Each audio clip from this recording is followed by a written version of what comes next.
A bonded pair of rabbits that spends too much time apart will unbond. Reading by Mrs. Clark, STEM and library teacher. And the varsity team is almost all juniors and seniors, so it's unbelievable that I made it, Owen said that night at supper. Coach says I won't start, but that's okay. Just being on the team will be enough.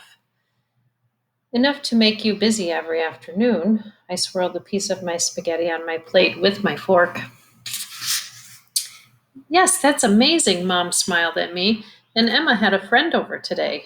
Hey, that's great, Owen said. The happy way he said it annoyed me. Like now all my problems were over. And I knew he knew better. Jack was the only one who could come, I said flatly. When you're done, can you take a photo of me kayaking with your phone? I need it for school. Do we actually have to go out on the water? Could you just be sitting in your kayak? Owen asked. I have some homework. No, that would look ridiculous. No one would want to go kayaking with me on the grass. I looked down at my plate. Please, we won't go too far. Okay. As soon as he finished supper, Owen got the paddles and I got the life jackets. When you're the warden's kids, you always have to follow the rules. It's not that I ever wanted to get into trouble, but I knew there'd be extra disappointment if I did. Looking out across the lake, I saw we had it almost to ourselves, with just one canoe gliding along the far shore.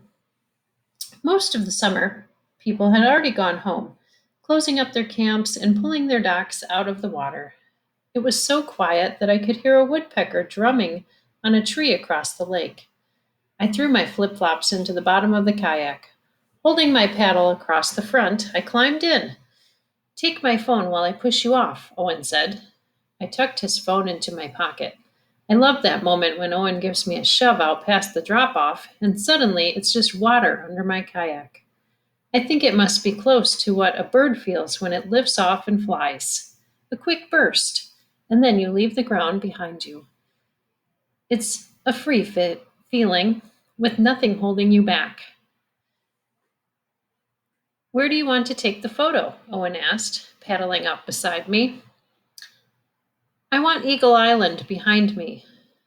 On maps, it was a different name, but Owen and I named it for the big eagle's nest in the tall pine tree at the tip.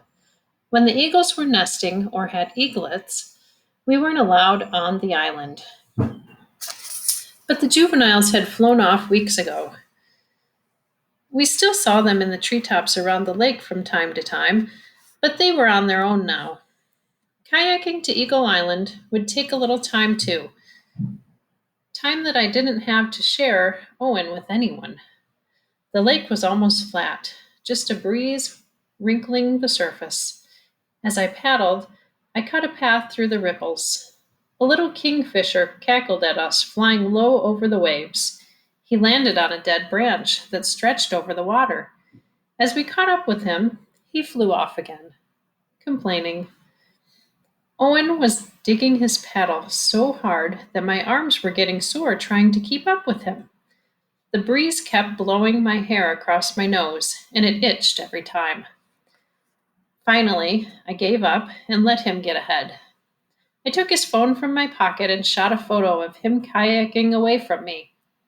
Approaching the island, I looked at the empty nest, a big mess of sticks waiting for next year. When the eagles nested again in late winter, the lake would probably still be a huge field of ice.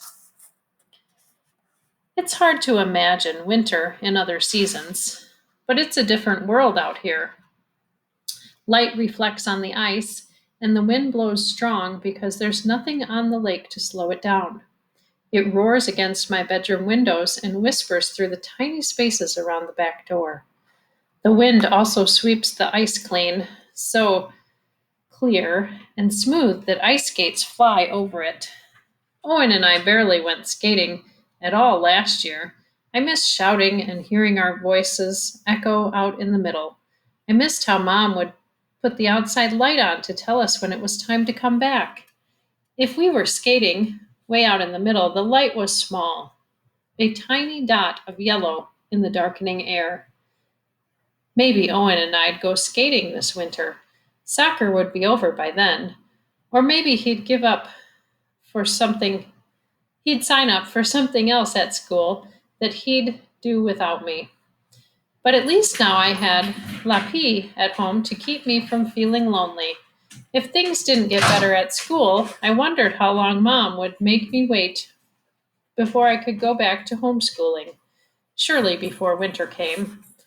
I didn't like to quit anything, but sometimes things just don't work out, and it's better to admit it and try something else. I imagined Miss Martell spinning her finger. Move on. Okay, give me your phone, Owen said, then paddle ahead to the island. So the island will be in the background.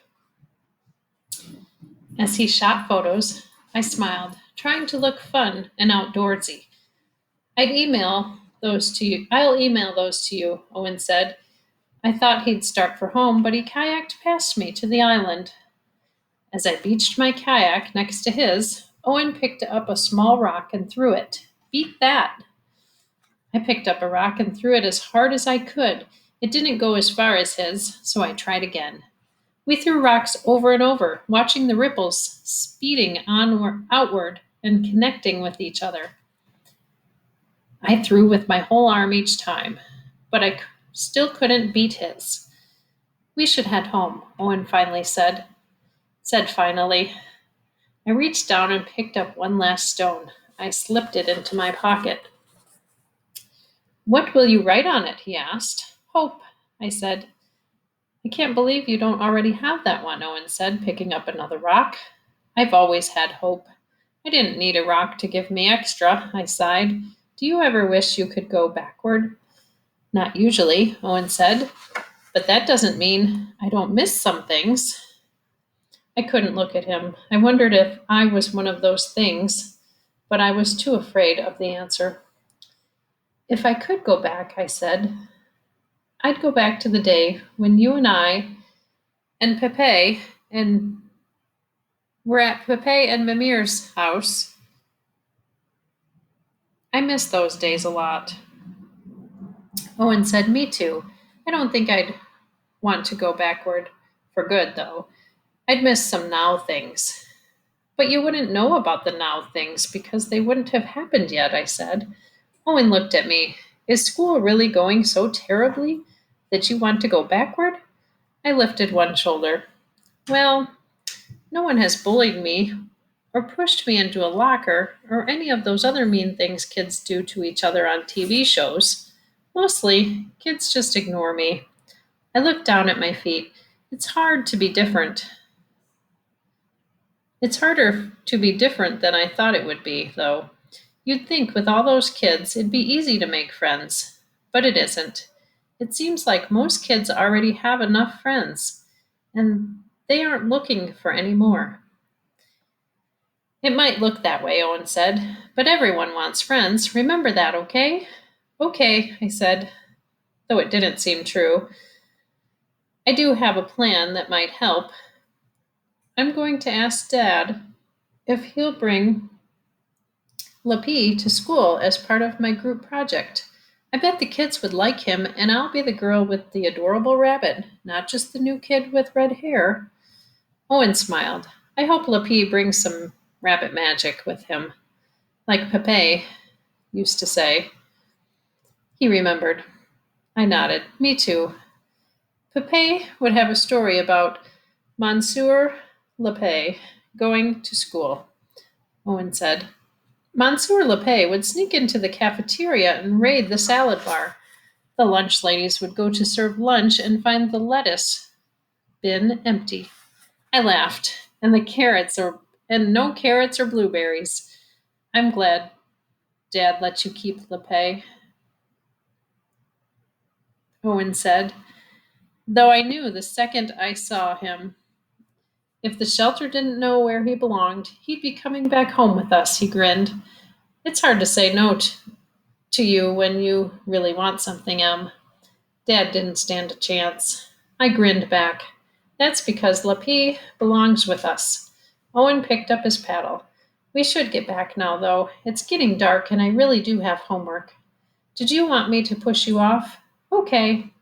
Paddling toward home, the sun was setting, reflecting in our upstairs window. I aimed the bow of my kayak at the beach in front of our house and beat Owen home. That night, before I went to bed, I found Owen's rock on my pillow. Rabbit magic.